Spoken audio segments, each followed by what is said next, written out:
Hey, everybody.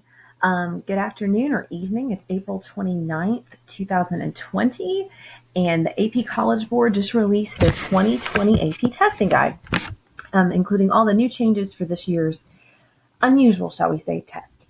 So I'm Megan Baugh. I teach AP English Language and Composition here at Dade County High School. And so I just wanted to give you a few of the updates. Now, first and foremost, number one on the list, if you have not gotten with Miss Amanda Clark to discuss your testing payment. If you have not paid for the test yet, you need to make sure that you either contact her back through her email. She sent several. Or that you go ahead and bring your money by the school. There should be someone there between Monday and Thursday to actually turn your money in. But Miss Amanda Clark is really wanting to make sure that she's contacted everybody and gotten all the information from you guys. Now, in terms of turning your money in, she says as long as she has it by before your test date, you're good to go. But let's make sure that we take care of that first and foremost, okay? All right, now, after this video, I'm going to make sure that I upload this particular testing guide, but it's 51 pages, ladies and gentlemen. So I wanted to make sure that we hit some highlights. I am going to read a lot of this. I know you can read, but sometimes it's easier to listen to a video than it is to read through a PowerPoint. And there's a lot of information here that I think is really, really important. So I wanted to make sure that we got those key points out to you. Okay. All right. So, without further ado, let's get started. So if we look through this PowerPoint, page 2 of this honestly is just some resources. So you can very easily copy and paste this link to get all the documents that it lists here on this particular slide. For example, if you can go to this particular website that I have highlighted here. For some reason, they're not hyperlinked in the actual presentation, but you can copy and paste very easily into a new window. But you're going to find at this website this testing guide, an exam day checklist, some required documents. Mainly, I think for the ones here at our school, it's only going to be calculus that has those documents. They're also going to have a link here to a demo that's going to happen on May 4th, or that's available on May 4th. You can find that. But number 5 here, we're not giving AP World Language or cultural exams, so that doesn't apply to any of us. And then there's a detailed facts page as well. Most of the things that you need, though, honestly, are in this particular guide. But that page is there should you need it, okay? All right, so it also lists in this guide the 4 things that we're going to talk about today. Your AP exam e-ticket, the 5 steps you need to take before the exam, and guys, these are super important, so you want to make sure that you follow through on that. What actually happens on exam day, because it's very different than anything in the past. If you've never taken an AP exam, then hey, this will be new to you completely anyway. But those of you who have taken it, obviously this year's is going to be very different than last year's. Then briefly at the very end, we'll talk about AP scoring and when you get your scores back. Not a lot there, but we'll briefly hit on that at the end. Okay, dun, dun, dun. So this year, obviously, instead of taking the test in our classrooms, we will be taking the test from home, unless you already know that your internet or your device is not stable enough to take the test at home. And if you've already decided that you don't have stable enough internet, you need to make sure that you're contacting your teacher, myself, or Miss Amanda Clark, again, to make accommodations. The school can allow you to check out a Chromebook or a laptop. We can also get you a room at school to take your exam, right? But first and foremost, we know the test is going to be delivered to us via your email in an electronic ticket on the day of the test. So we need to be thinking through that technology already. And we're going to hit on that several different times in this discussion. Because honestly, it's super duper important and something we don't want to leave until the last minute, and especially not leaving it until test day. Okay, so exam e-ticket. What we want to talk about with that is you will need an e-ticket this year to take your exam, okay? Now this e-ticket in the past would have been something that was passed out to you, not electronically, but on actual test day in a test booklet on paper. But as it says here, 2 days before your exam, you're going to receive an e-ticket via your email. On your test day, this e-ticket is what you're actually going to open up to then receive the exam, okay? If you're taking multiple exams, for example, most of my 10th graders are taking both AP Language and Composition and AP World History. They're going to receive 2 different e-tickets in their emails, which should become roughly a day apart because our tests are back to back. But you're going to need this e-ticket to actually access the test, okay? Now, you can do this a couple of ways. You're going to get it through your email, or if for some reason that's not working that day, the day of the test, you can also supposedly get this e-ticket through your student account on myap.collegeboard.org. Okay. Now it's important to note that these e-tickets, and you're going to see an example here on the right side here, if you can see my mouse moving around. So it's going to look similar to this. It's going to have your name, your specific AP ID. Okay. and then it's going to have your subject and the time zone in which you're taking the test. We'll talk more about that in just a second. These e-tickets are specialized to you, though. So let's pretend I have a student named Tim. If Tim opens up his e-ticket 2 days before the test, but his friend Tommy, texts him and says, I didn't get my e-ticket. Can you just send me yours? That will not work. Okay. Do not share your e-ticket with anyone. If you do, you could possibly lose your chance to test, or they will invalidate your test. So if you're not receiving that e-ticket 2 days before, ding, ding, ding, ding, we need to check our College Board account there on the myap.collegeboard.org. And you need to be, contacting your teacher and Miss Clark, et cetera, to make sure we get that test ticket so that you can actually log into the test on test day. All right. As a side note here, they put on this slide, because of the time frame this year, if you haven't already registered for your test, which most of you have, you can't register again this year just because of the time frame. So just keep that in mind. Make sure you save your May e-ticket in your email in case you need to request a makeup exam. We'll talk more about that later too. But once you get this email, just keep it for a little while. Not a little while, just keep it until you actually take the test. Okay, don't delete it. You need it for test day. Keep that sucker until you've actually submitted the test. Then honestly, you probably don't need it anymore.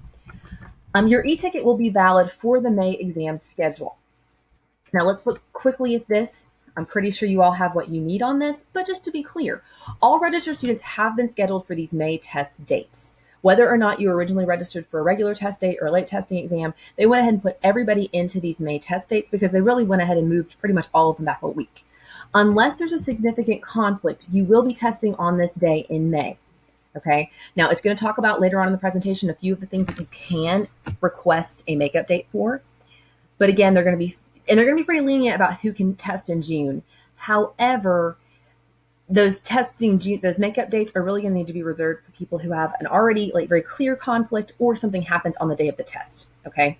So just keep that in mind. Almost all of you, 99.9% of you, are going to need to test in May. All right, so let's look here. The way they have set up, we'll talk about that. The way they've set up the time this year to keep the security of the test, we're pretty much let's say we're all taking AP English Language. All the AP English Language students across the world are going to be taking this test at the same time.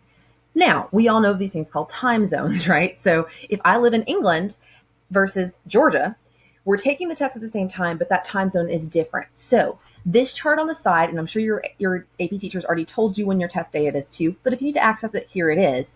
You need to find your test day in whichever column it is, and it's going to tell you that right over here, the actual day of the test. And then up here, it's going to tell you the time of the test. All right. Now, if my calculations are correct, we offer 6 AP courses here at Dade County High School. They're in between these last two columns, right? So we know that we're offering calculus. Now, I don't know if it's AB or BC. I think it's probably just AB.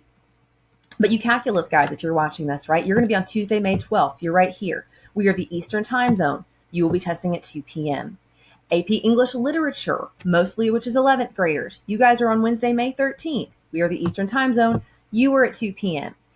United States History, you're on Friday, May 15th, but we're still in the same column, so you are again at 2 p.m. My kids, English Language, you guys are on Wednesday, May 20th. We're still in this column, so you are Eastern time zone, 2 p.m. World History, guess what? You're the next day on Thursday, May 21st. Again, you are going to be in the Eastern time zone of 2 p.m. Now, if I've done my calculations correctly, the only other class we offer here at Dade County High School is U.S. Government, which is in the final column here, Monday, May 11th. But looking at the time zone, we're Eastern. You guys are at 4 p.m. Okay? So again, you just want to make sure that you're entered for the correct time slot. You know when that is on the day of your exam, right? So again, the date of your exam's over here. The time zone is up above it. So that's easy enough. Now down here, it does tell you the June makeup dates. So if you need that, you know where to access those. Okay. You'll also get that in an email at some point if that ends up being what you do. Okay. Again, there's going to be more information about this because they're trying to give this info in multiple places in this guide. But if something happens during your test, say a technological glitch on May, whatever it is you're testing, then you can they're going to put you up for that next June date. Okay. If you have a known conflict, let's pretend you're already scheduled for a surgery that day. Then you can obviously test in June. Okay. Not having enough time on your test, unfortunately, like let's say I only wrote 1 paragraph, I was supposed to write 4, not an excuse to get a June test day. Okay. but you're going to automatically, if you don't have a conflict in May and you don't use your May e-ticket, then you're going to be automatically moved to June. So there's that too. So that's the deal. If you have a known conflict, do not log in at all that day. Just wait for that June testing. Okay. And we'll talk more, obviously talk more with your teacher, talk more. There's more information coming about that if I'm being confusing. Reminders about the exam schedule. We already talked about that. Again, it's simultaneous. And we're very lucky, right, that we live in the Eastern time zone. Think about these poor kids in Hawaii. They're getting up, if they're in this column and they're testing at 6 a.m. And international students, from what I've read, some of them are testing at 2 and 3 a.m. So it's just like, what? So just keep that in mind. We're very lucky, even if you're like, I don't want to take a test at 4 or 2 even. Could be worse, okay? Could be worse. All right, scrolling on down here. All right, what to expect on this year's exams? Just briefly, it's not going to be any harder or easier than it ever has been in the past. Obviously, it will be different. They've changed the number of test questions to either 1 or 2. From my understanding, all of us English and history people have 1 question. The calculus kids, you have 2. All right. But in terms of how many 3s, how many 4s, how many 5s overall that are awarded, that will be determined just like it is every year. There's not a bell curve, meaning that they don't say that you can only have, 10,000 3s, 10,000 4s, or whatever. No, they determine that each year based on the scores that are, scratch that, based on the questions that are actually turned in by the students. It is, so it tells you on here, if it's a super hard question and everybody does kind of bad on it, it's going to be easier to get a 3, 4, or a 5 because everybody does poorly. If it's an easier question, then the cutoff for a 3, a 4, and a 5 is going to be higher because more people did better on the question. But again, that's not different than it has been in any other year. If you don't complete all the tests, it says, remember, they're asking you to complete very complex tasks. They understand that some of you will not have time to finish. Do the best that you can with the time that you have. Show the skills that you do have. Submit your test. Have a good evening. Okay, you've got to let it go after that and just move on with life, right? It's over. Remember, it says over here, you're an AP student. So you're both resilient and you're a problem solver, right? AP, it's not just a score. The score that you get does not define you, right? You have all grown this year, even if we don't all end up with a 3, 4, or a 5. So keep that in mind, okay? Keep that chin up, positive attitude. In terms of what to expect this year's exams, we've already covered that. Again, it's either 1 or 2 questions. Again, they're trying to make it shorter, trying to make it a little bit more fair, considering we're all testing under less than ideal conditions. All right, scooting on down. Dun, dun, dun. This is the part that I was super duper interested in and concerned about until today, and they've cleared it all up for me. Okay, people. So with the exam questions, they're going to send it to you in an e-ticket. That e-ticket is going to come, remember, one of 2 places, either your email, scratch that, not one or, it's going to come to both. It's going to come to your email, but it's also available on your AP student account. I would still feel much better if you're opening it through your email, just because I think sometimes the College Board account thing can be really iffy to manipulate, engage, but that's okay. But it's 2 places, so either one. What you're going to do on test day, and I'm going to repeat this later, but on test day, remember, you're receiving that ticket 2 days before the exam. On test day, you're going to go ahead 30 minutes before the exam and open up that email and that test ticket. And it's going to open up a box, all right? And it's going to have a countdown.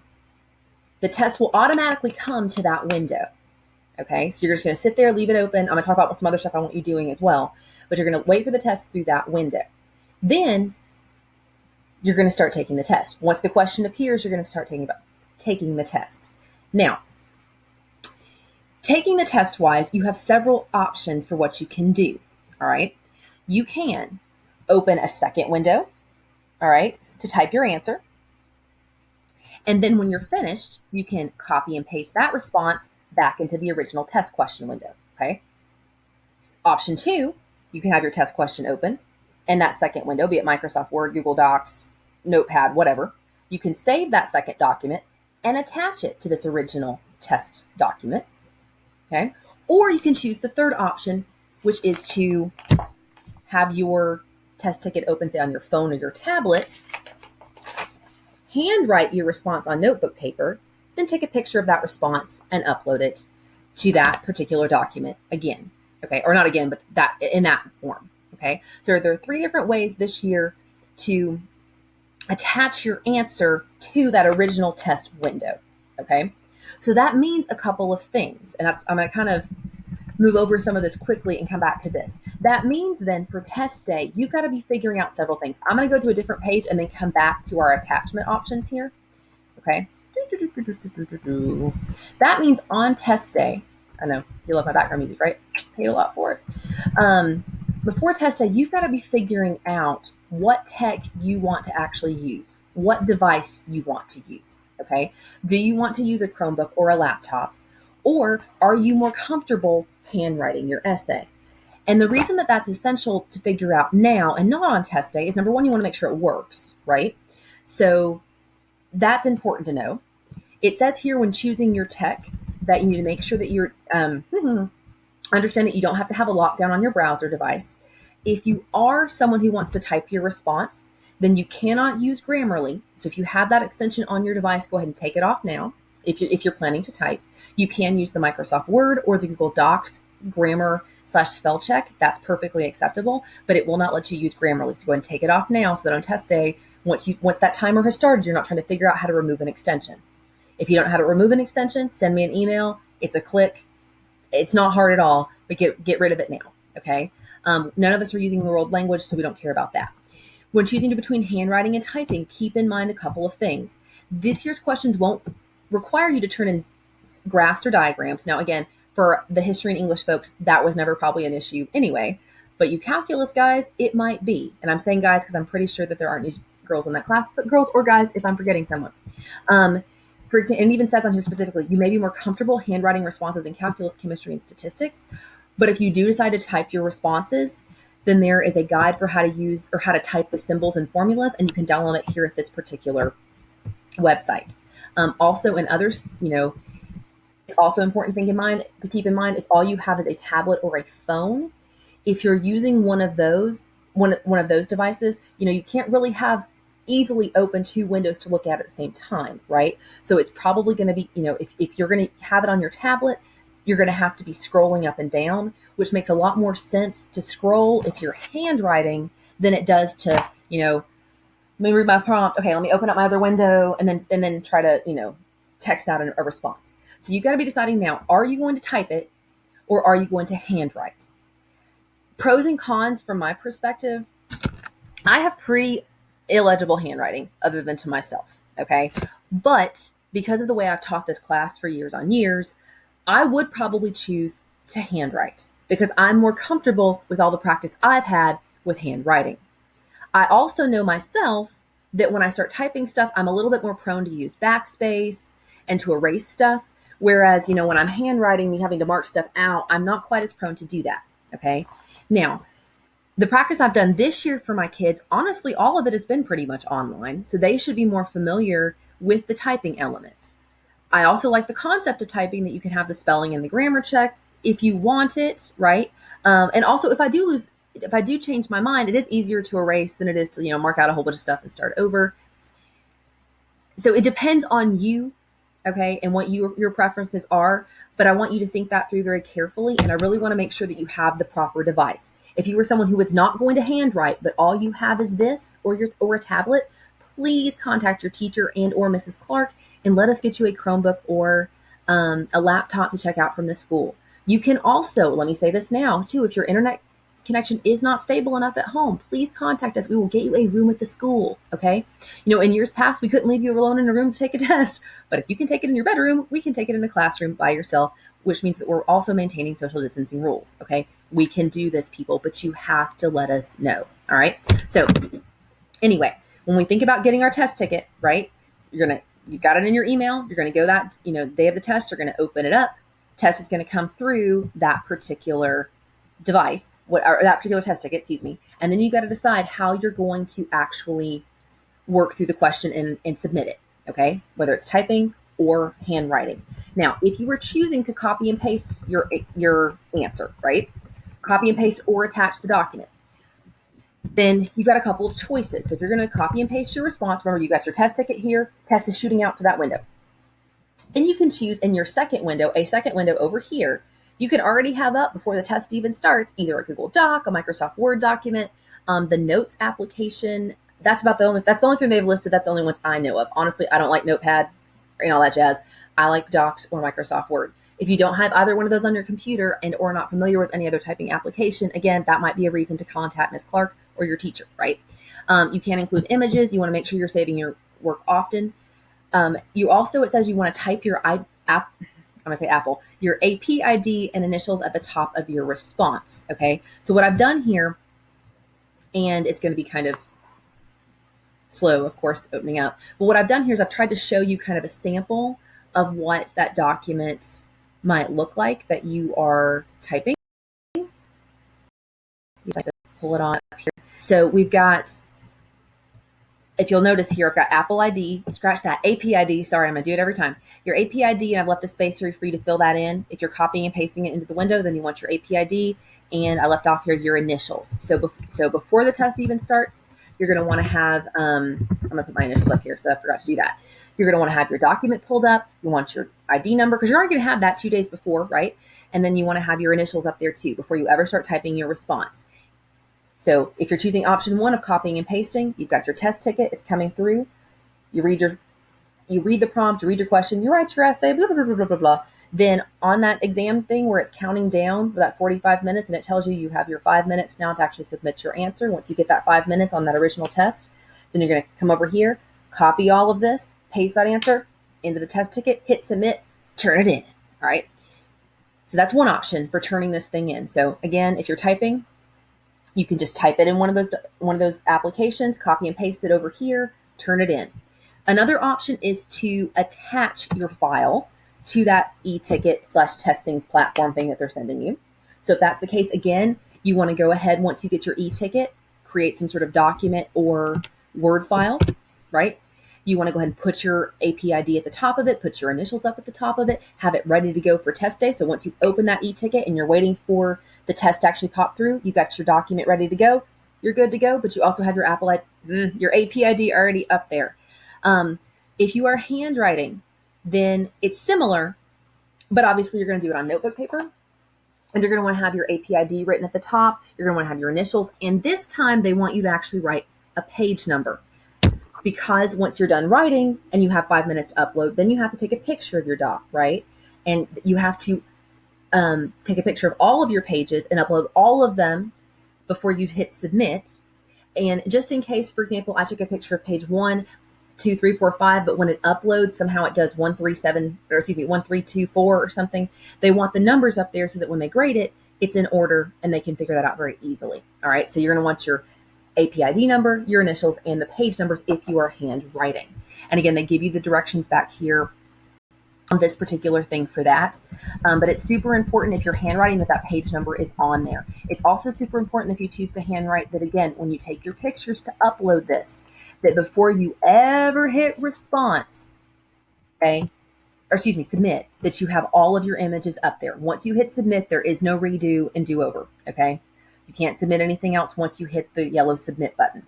So again, make sure they're all uploaded. It's also important to note if you're handwriting, you get 5 photos, people. That's it, 5 pages. So for U.S. history, scratch that, for the history classes and the English classes. If it's calculus, you can have up to 10 pages. We'll see that in a minute. But just keep that in mind, that you want all of those images up there before you hit submit, okay? And again, it tells you here your acceptable files. Honestly, not a huge technology person. If you're taking it on an iPhone, you're good to go. Now, there was some discussion from what I could tell on my AP Language Facebook group about whether you could handwrite and take a picture with your computer. Like, did you have to use a tablet or a phone to do the handwritten upload? Most people said no, that Trevor Packard, he's the guy over the College Board, said it was fine to use the computer. But let's be real. If I'm going to take a picture of something, I think it's super hard, because I've had to do this a little bit with my daughter. I think it's super hard to take a picture of notebook paper on my computer camera. Now, if you're super good at it, I'm sure you're fine. If your screen turns around and is a lot more movable, like mine do not do that, then it might be very, very easy. But honestly, if I'm going to handwrite, I'm probably just going to have it on my phone. But you make that choice, because again, you have between now and, I'm going to say between now and 2 days before your test, let's put a pre-date on there to figure out what kind of technology you actually want to use. Okay, so that's up to you. They still would recommend that if you're going to use the handwrite option, a smartphone or a tablet are your best devices to use. Whereas the typing ones, it's going to be better, whether you're copying and pasting or attaching a file, it's going to be better to use a laptop or a desktop. Okay. Now, I do not think that there is any I don't think it's one way or the other is better on the copying, pasting versus the attaching. I will say that I have kids each year that don't know how to attach a document to an email. The process should be the same here. So if you're like, I don't know how to attach something, then either be figuring that out or just be okay with copying and pasting. I think copying and pasting should be fine because you see exactly what's going on there. If you don't know how to copy and paste, now is the time to be knowing that and realizing that you need to ask for help with that. Obviously, in my opinion, it's as much as just highlighting the text, right clicking, hit copy in this window, and then go back to your test ticket and right click and hit paste. But if you don't know how to do that, now is the time to be asking, okay? That's why we're talking about this now and not the day before the test, all right? So thus far, we've talked about your e-ticket. It's coming to your email and your AP student account. You're going to get it 2 days before the test. When you get it, you're going to see that your name is on there. You're going to see your AP ID number. You're going to go ahead, if you are typing this sucker, and you're going to open up your Google Doc or your Microsoft Word document or whatever other thing you're using. You're going to set up your AP ID number at the top and your initials and have that ready to go for test day. Name it something that's easy to find. That way, once you open that test ticket on test day and you're waiting for that 30 minutes for it to start, you got that window up and you're ready to go. If you are handwriting, once you get that e-ticket, go ahead, people, and set up your AP ID, initials, and page 1. You can even number all of the pages, as a matter of fact. You may not use all 5, probably you won't, but you can go ahead and have all of that ready sitting on your desk so it's just good to go on test day, okay? Also, remember, if you're handwriting, super important. And again, if I was taking calculus, I would probably handwrite. That to me, I can't even imagine doing math on the computer, but you guys are smarter than I am in that regard. But remember, if you are typing, then you want to make sure that you are using a dark pen, a blue or black pen, or a very dark pencil, okay? No pink, no pink, beautiful gel pen, especially if you're taking a picture of this, right? Because we're going through the phone here to read this. So you want it to be very, very legible and dark enough for them to see. All right, so pencil or blue or black ink only. Go with that, all right? No time to be fancy here. All right, so moving on. None of us are taking music theory, to my knowledge. If you are, though, there you are. World language, not us either. Scrolling on down. All right, testing with accommodations. If you are someone who has accommodations on testing, you know who you are. Those are still in place, okay? You don't have to submit a further request. Extended time is going to be provided through your e-ticket. It should already be set up for you. Online and AP exams will be compatible with assistive technology, be it screen readers or Zoom functionality. Students approved for screen reader software, though, should make sure that it works with Chrome, Firefox, Safari, or Microsoft Edge because they will not let you use Internet Explorer. Why? I don't know.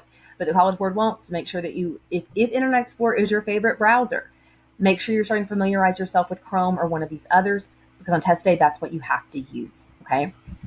If you have an approved specific device or aid, you may use what you have at home. Now, again, we have enough time. So if you're someone who has another accommodation that normally you get at the school that you're like, ooh, I can't get that at home, contact Ms. Clark now. We can probably figure out a way for you to get there and get that assistive technology. But again, that's not those. If there are some of you that are like, I don't know what you're talking about, this is not you. All right. So just keep that in mind. If you are approved for a reader or a scribe, it does say you can use a household family member to do that for you. All right. And then if you're someone who somehow has, and I hope this is not the case, has maybe broken your hand or something like that between when we released from school and now, you can still request some sort of accommodation for that. Okay. So there's the website if that's you there. All right, requesting a makeup exam. And again, 99.9% of you should be testing in May. Okay, just keep that in mind. But if you have an issue on exam day that prevents you from taking the test, you're going to be directed to the AP makeup testing request form, where you can describe what happened and request an e-ticket for a June makeup exam. You can also access the form at this particular website. You must have your original e-ticket when filling out the form. So for most of you can't fill that out, right, until you get your actual e-ticket. Submit the form within 48 hours of your original test date. They're going to review the form and send you an email approving or denying the request by the week of May 25th. If approved, you'll be sent your e-ticket 2 days before the makeup test. Do not call the AP services. The pandemic has closed all their offices. You're only going to get a recording, so don't even go there, right? Everything's going to be through internet or email via communication. Then it says, rest assured that you'll receive approval for any of the following types of issues you encounter or things that are somewhat similar, right? If you get sick, then you can request a makeup date. And I think that's even if you get sick in the middle of the test. Significant interruptions from family members.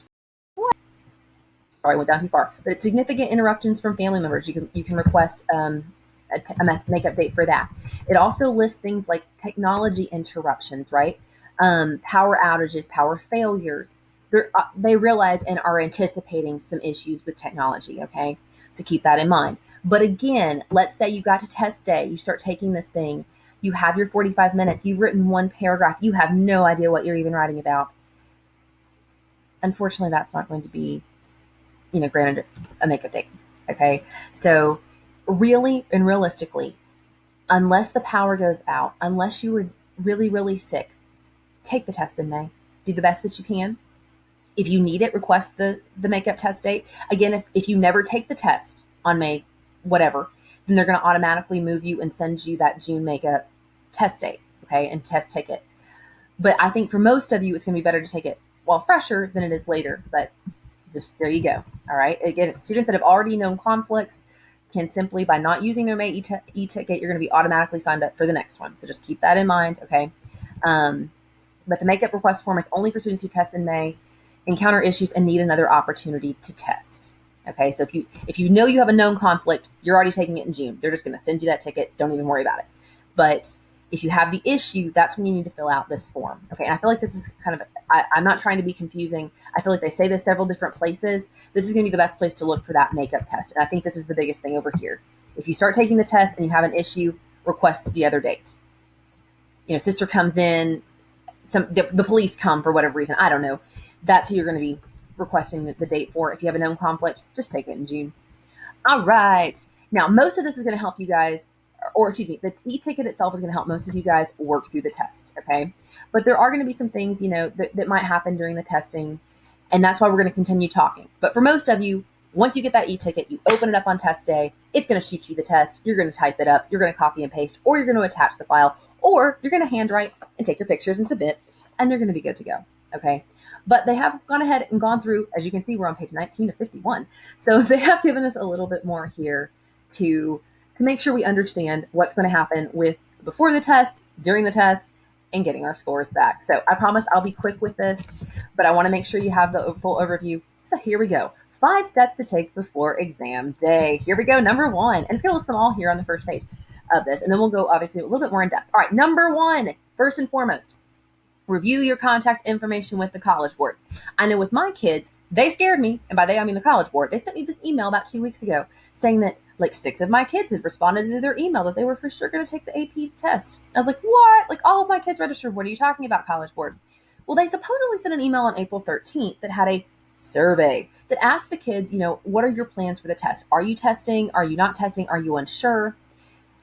The vast majority of my students, other than those 6 or 7 that responded, pretty much said, Ms. Ball, we didn't get that email. I don't know what you're talking about. Okay. So first and foremost, we want to make sure that we're getting the emails from the College Board because that's where your e-ticket's coming from, right? Okay. So we want to sign into our MyAP account, your student account at myap.collegeboard.org. You want to confirm your email address. That's going to be super important. Click at the profile at the top right-hand corner, right? We want to make sure we're updating that account here. So, because whichever email address that you have there is where you're supposed to be getting these emails. If you need to change your address, then that's when you do this update that they're showing you over here on the right. In the subscriptions section, and that's going to be not right here, but somewhere on this document or on this platform, make sure that you've checked off the box to receive the updates from the College Board. Now, I feel like this is them being slightly sneaky because most people are like, no, I don't want 50 million emails from the College Board, not clicking that. But if you don't have the subscriptions, if you're not getting those updates from them, you're not getting their emails, okay? So make sure in your subscriptions that you're signed up, and it could be something like AP and pre-AP. It could be AP newsletter. Make sure you're getting the updates from the College Board, all right? Then what you want to do, back in your email account, and I think this is confusing the way they've done this, because you're not going to create a new email account on the College Board. No, thank you. I don't want to do that. Please go away. All right. But go back to your email, whichever one you're supposed to be receiving the information from the College Board from, and create a new contact. And it's going to give you the web address right here, collegeboard@e.collegeboard.org. That way, if they're a contact in your email, it's not going to send their emails to your spam or to your promotions or whatever. All right. So you want to make sure that you have them as a safe sender that's going to send them their emails straight on through. All right.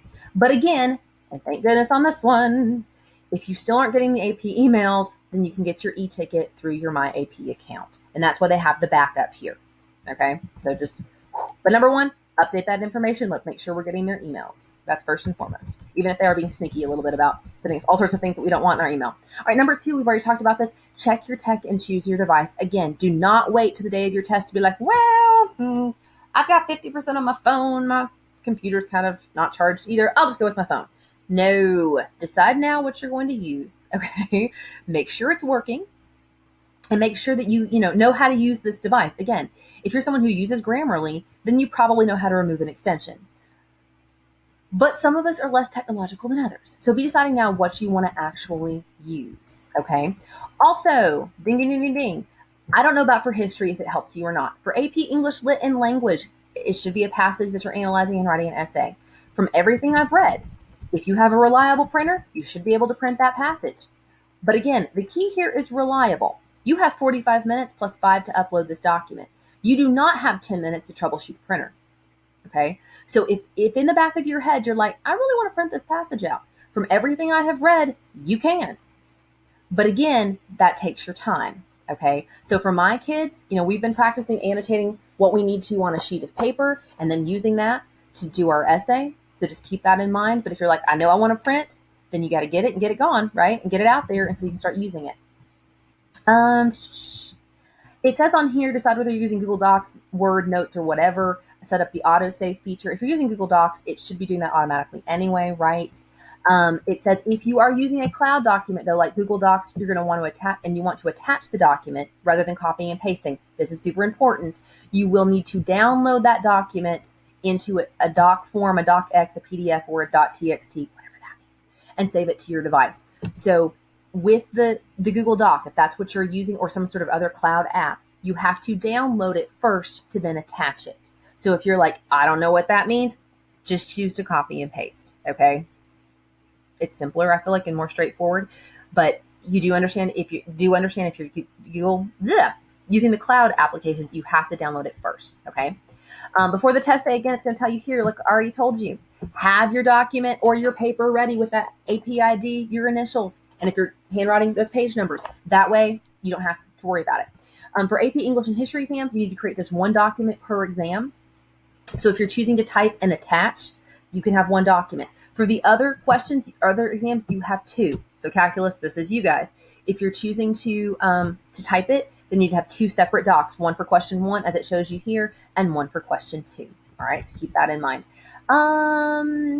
Yeah. You'll create your response in a document, then either copy and paste or attach it. Been there, covered that. Thank you, AP. Last but not least is music theory. Not us. Nope. Okay. Using the AP 2020 exam demo. I love that they're doing this. Again, they scared me to death on that email because it really wasn't working.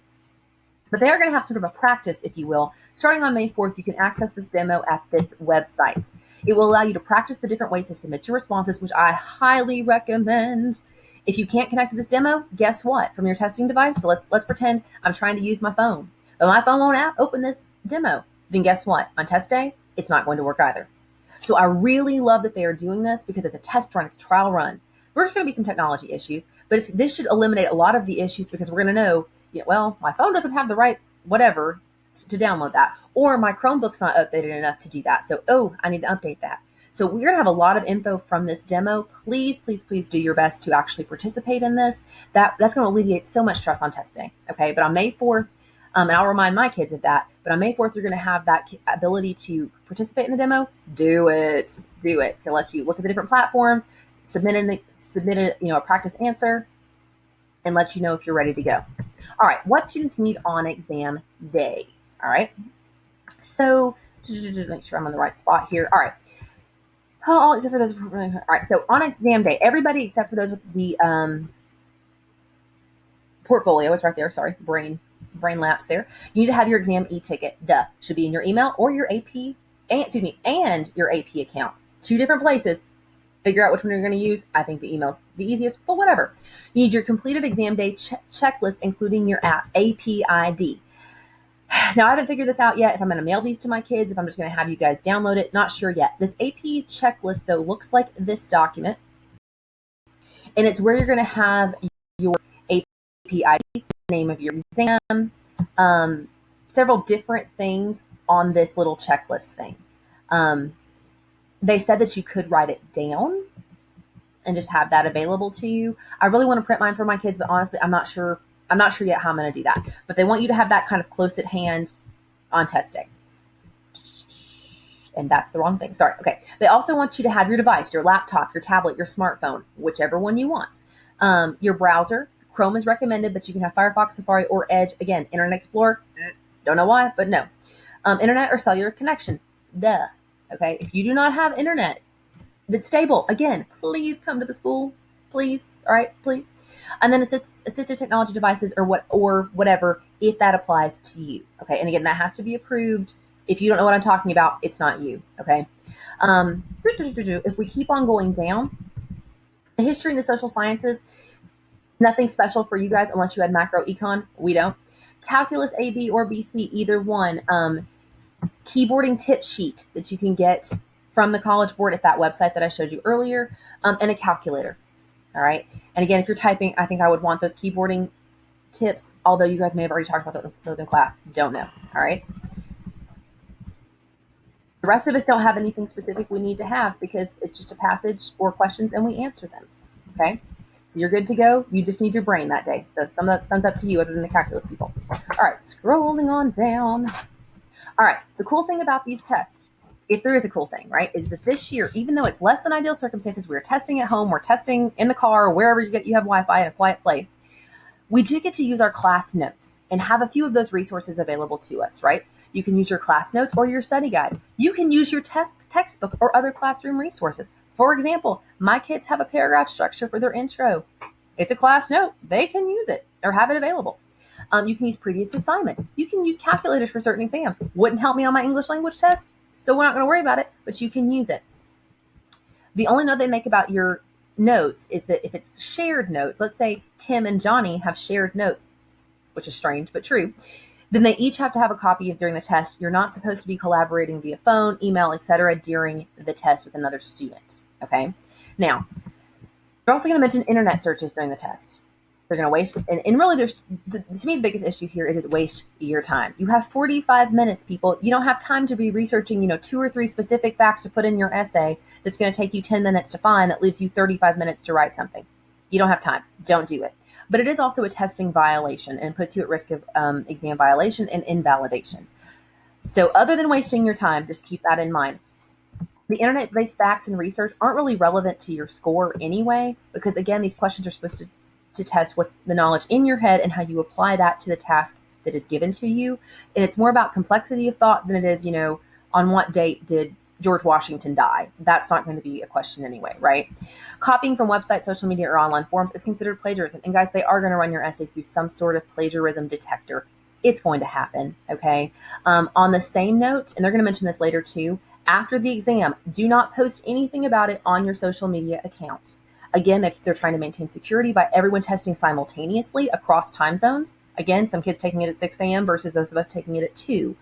But if you post anything on your social media account, and yes, they are trolling those. 2 years ago, I believe it was econ where a lot of kids were invalidated. But Trevor Packer, every year, he's the head of the AP program overall. He posts things every year, and they find kids every single year. And you think you're smart, but I'll just give this slight little reference to this question. All of that can invalidate your score. Just don't do it. Okay. They're going to say later on that, internet searches and any type of, searching the internet for certain things, that they might even put out false information to catch cheaters. I don't know if that's just, smoke and mirrors and them trying to intimidate you, but you don't have time anyway. You have 45 minutes and 5 to upload. Just do your stuff and don't cheat. Okay. All right. Back to more positive discussion. All right. So again, it's going to talk about on May 4th, you're going to have that, they're going to give you your exam confirmation email. So you're going to be looking for that. May 4th is also when you can open that demo. So this is just another strange thing. Not strange thing, but like an extra thing they're going to do. You're going to get your confirmation on May 4th. If you don't have a May 4th confirmation and you signed up and you paid for your test, then you need to be contacting me or Ms. Clark to make sure we're getting that taken care of. And then again, you're going to get your real test ticket 2 days before the exam. And we've already talked about once you get that e-ticket, get that document ready, be it your Word, or your Google Doc. Get your AP ID number, get your initials up there, or get your notebook paper ready. That way on test day, you're ready to go, right? All right, we're getting down. All right, exam day checklist, that's what I already showed you. They want you to have that with you. You can download it like on the day of the test You can download it here at the AP checklist tab under the cv.org. It says you can print or hand copy the checklist for each exam you take. So you can just have that information with you. It says the most important thing to fill in is your 8-character APID code, which is located on your e-ticket. You'll need this code to check into your exam. And again, you want to do that about 30 minutes beforehand. We'll talk about more why in just a second. But it looks like this. Again, if you don't have a printer, we'll figure out some way to get you guys that if you want it printed. Otherwise, you can just write the info down. Not a huge deal, right? All right, exam day. And we've covered most of this. So I'm going to go really, really quickly through this. Again, on exam day, everyone, whether it's a 1-question exam, that's English and history, or your 2-question exam, which is going to be your calculus, you want to open up that e-ticket about 30 minutes before. All right. Why? Because let's be real, it takes your computer and the device to boot up. You also want to make sure that you give yourself enough time to answer the identification verification questions, because they are going to try to keep it secure in that sense. They want to make sure that Timmy is Timmy and that it's not Jimmy signing in as Timmy. So that, again, you want to make sure you give yourself time for that. Again, once you open that e-verification, you want to leave that screen there. There's going to be a countdown for you. The test ticket will come straight to there. You don't need to refresh. You don't need to do anything. Just wait for the test to come through to that particular browser. Again, while you're waiting, you can make sure you have your other document that you're going to type in or your paper. They're ready to go. And you're just taking a deep breath, getting a drink, going to the bathroom, whatever, waiting for that test to start. And again, it says it's going to start automatically.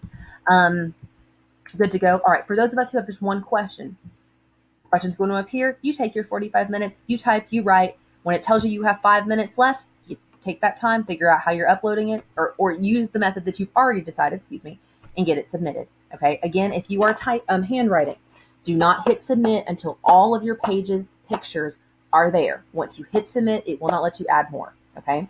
All right. Those of you taking calculus who have the 2 questions, and I'm sure you already know this, but you have 25 minutes to complete question 1, and then you submit that response. Then, they give you 5 minutes for that. Then they send you question 2. And again, you're going to have 5 minutes at the end of that period. After that, 50 minutes to submit again. From everything I read later in this presentation, even if, let's say, you finish question 1 in about 10 minutes, you have to wait that 25. They're not going to send that other question sooner. Sorry. Something tells me, though, if they're giving you 25 minutes, you probably need 25 minutes. So anyway, but there's that. There's the time frame. Again, 30 minutes prior to your test time is when you really want to be signing in. Skipping over music theory, not anybody that we know. All right. Testing environment. This is a no-brainer. However, you want to be in as quiet of an area as possible. Remove distractions. It says you may want to enable the do not disturb on your phone, unless you're testing on your phone. And even then, I would probably, to my best of my ability, have my phone just away from me. There's going to be a timer on the actual test itself. So if you wanted to set, some sort of reminder or something like that in terms of a here's like a 10-minute warning or whatever. Maybe you want to do that, but otherwise just have your phone out of the way. Obviously, to the best of your ability, try to tell the rest of your family members, leave me alone for this hour or hour and a half. Okay. I'll fold the laundry later. I'll do whatever later. Give me the hour and a half. Okay. Again, if you already know, because you have so many siblings or you have whomever at home, that you need a different testing environment, contact Miss Clark. We can get you a room at the school. Okay. Just keep that in mind. Again, please make sure your device is plugged in, especially if you have battery issues. If you have limited bandwidth at your house, tell everybody else to stay off the internet for an hour and a half. Go outside, take a nap, do something, but stay off the internet, right? And again, if your internet connection is not stable enough, what should you be doing? Contacting Miss Clark. Okay, there you go. And again, just make sure you have all your documents with you, your checklist. Make sure you have your paper, your pen or pencil. You have your other document open that you're going to type in, okay? Again, exam security. We've already talked about pretty much all of this. They do say that they're going to have some sort of, and this is why I said, I don't know if it's smoke and mirrors. I don't know what they're going to use. But it says to identify students attempting to receive help through the web, a phone, or social media. And here's what I'm trying to click. Sophisticated detection technologies and processes will be applied. Pretty vague. I wouldn't test it, though. And again, you only have 45 minutes. It's not worth the wasted time to cheat anyway. Okay. But again, scan plagiarism devices. It's going to be out there. Don't even try. All right. So we're going to scoot on down, but you can have your test invalidated. We've already talked about 30 minutes beforehand. The timer is going to be on there. Once the exam starts, the first question will appear automatically. Again, don't refresh your browser. We've talked about all of this. They're giving you an example over here of what that's going to look like when you open your e-ticket. So there you go. All right. But again, the timer will be on there for you. You should be able to, if you know how, and if you don't, again, let your teacher know or myself, you should be able to have your the one box open for your actual passage and have that other window. You can stretch, etc. your window so you can have it side by side. I would practice that before test day as well. To do that, let one of us know. All right, answering the exam questions. He says for most exam questions, the questions divided into parts. This to me does not apply to the English questions. They're generally just one. It's a full essay.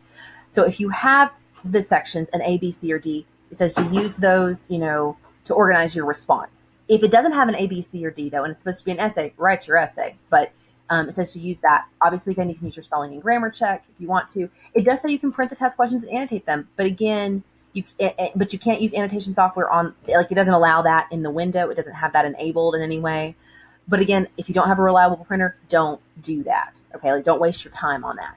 Exams with more than one question, you won't be able to move to the second question until you finish the first. Already told you that, but there it is again. Again, managing your time. You're going to see that as it goes through. Time left to submit your work. Time left to submit your work. And again, 5 minutes before the time is up, the timer is going to turn red. Right? You'll see a pop-up reminding you to submit your response. Stop where you are, and then go ahead and copy it or attach your work at that point. That's going to take a minute. It just is. And even when you hit submit, it's going to take it a minute for all of that to process through. So don't be like, well, it says I have 5 minutes. Let me type for 3 more and then try. No. Just go ahead and stop at the 5-minute mark to try to get that turned in. Okay. Again, losing track of time and not submitting is not an excuse to have the makeup test. So don't do that to yourself. They're also trying to remind you that even if you don't completely finish, you could still earn a very high score. Okay. Because again, it's about the complexity of what is present. So just keep that in mind. Okay. Now it does say submitting your response is a 2-step process. All right. First of all, again, you have to attach it or copy and paste, and then you actually have to click submit. If you don't click submit before the time runs out, it will not count. Once you click submit, your response may continue to transfer depending on your bandwidth. That's fine, it says. You'll be able to move on to the next question if you have a 2-question test, even when your first question continues to transfer, so long as you click the submit button before the time ran out. If your response continues to transfer after the exam ends, wait. Okay, so wait for an on-screen message confirming that your exam is complete. Make sure your submissions have fully loaded before you close your browser and restart your computer. If you never see the AP exam is complete message, you should go to this cb.org request makeup to explain the situation and request an e-ticket for the June makeup date. So again, you want to make sure after you've copied and pasted or attached your document, and see it's got the example of the attached one over here, and there's the photos right there. You can see that over here where I'm moving the mouse. But you want to make sure it gives you the confirmation. So don't log off of anything. Don't shut your computer down until you get that confirmation. Okay. There's lots of things that can go wrong while you're testing. Let's be real, right?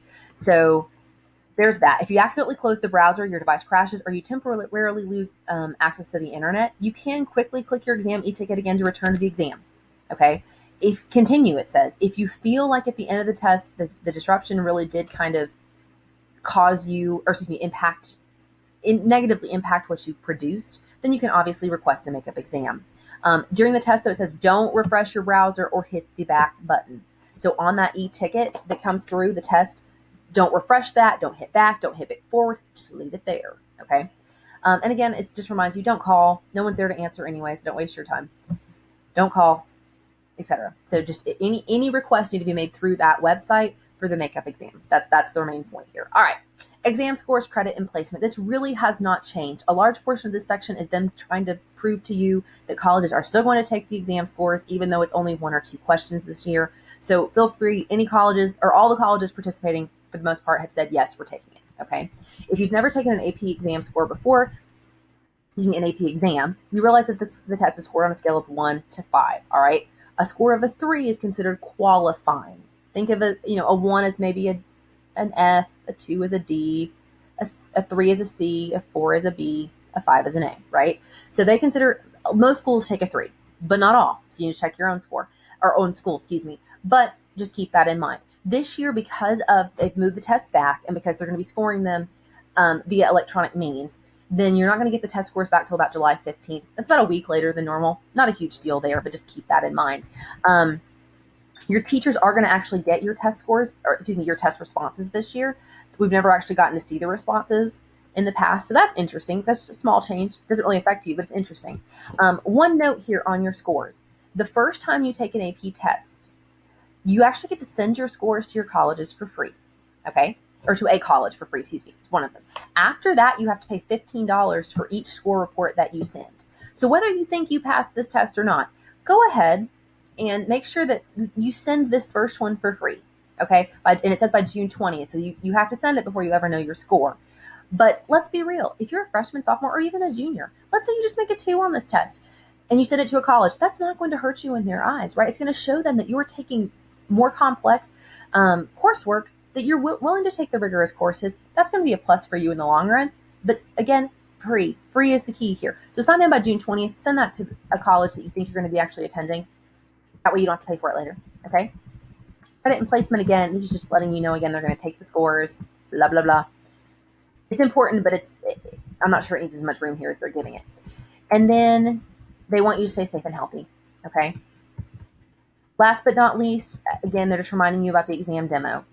Use it. If things don't work for the exam demo experience, they're not going to work on test day, all right? So that's just important. We want to make sure that we participate in that and that we update things that it tells us to update, like on our computer and our browser, just to make sure we have everything in place that we need, okay?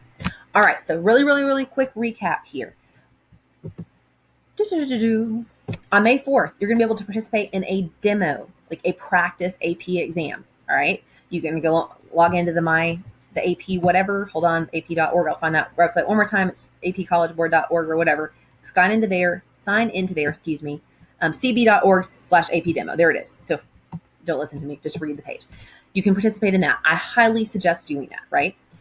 Between now and May 4th, you need to be doing several things. Number one, figure out which mode that you're going to use for your response. Are you going to type your answer? Which I think for most of you is probably the best choice. Are you going to type your answer? And if you are typing, once you get your e-ticket, are you going to copy and paste your answer? Or are you going to attach it? And again, if you don't know how to attach something, now's the time to learn and decide, which one you want to use. If you are going to handwrite it, do you have legible enough handwriting for that to be, a good choice? Something to think about. But between now and then, figure out what's your mode of answering the questions. Number two, once you know that mode, let's pretend we're choosing technology. Does the technology that you have actually work to be able to do this? Okay. Even if you're handwriting, this or your tablet or your computer still has to be able to take that picture. If that is not a possibility for you, who should you be contacting? Ms. Clark. Okay. So first and foremost, decide how are you going to answer the question? Via typing or via paper? Once you know that, does the technology you have actually work? Figure that out now. Let's get those things taken care of. On May 4th, log into that website, take the demo, see if all of those things work for you when you do it. And you can practice maybe a couple different ones and see which one you like. 2 days before your test, you should be getting your e-ticket, right? Once you have that e-ticket, you want to get that AP ID number. And remember, if you're taking more than one test, it's 2 different e-tickets, right? And you have a checklist that you can either download or just write the information down. Most importantly, you really just want your AP ID number, right? The rest of the stuff may be good to know as well, especially if it's telling you the time, but make sure you have that AP ID number. Regardless of handwriting or typing, once you know your ID number, get that set up. Get your Word document set up, get your Google Doc set up with your AP ID number and your initials. And if you're handwriting, make sure you have your AP ID, your initials, and the page numbers ready to go. Make sure if you're handwriting, you have a funky pen, right? This is one of those standard Bic pens. It gets the job done, but realistically, it hurts the hand. So if you have a nice fancy pen that's blue, black, or a pencil, not a pen, I realize, have that ready and close at hand and just get all those documents set up in your room, on your desk, wherever you're taking this test and ready to go. Make sure on test, once you know your ID number, once you have your documents set up and saved where you can find them easily on test day, then just make sure that you have a nice area to take the test, right? And you're good to go on that. And obviously, if you have any questions at any other point, scratch that. If you're taking calculus, make sure you have that sheet. If you're typing, make sure you get the sheet of the typing references or the typing shortcuts, for the math symbols. Ugh. So make sure you get that from the website as well, if that's you. But otherwise, guys, you should have everything that you're ready to do for the test once you know your method of delivery. And again, this document's going to have so many things in it that you can use that tells you what you need for test day. Again, right there, right? Your device, your browser, internet. That was a key. But if you have any questions, after listening to this, after looking through this document, obviously you have Miss Amanda Clark. She's really, really good. A really good source of information. You have your actual teachers. You have myself. Any and all of us will be there to help you.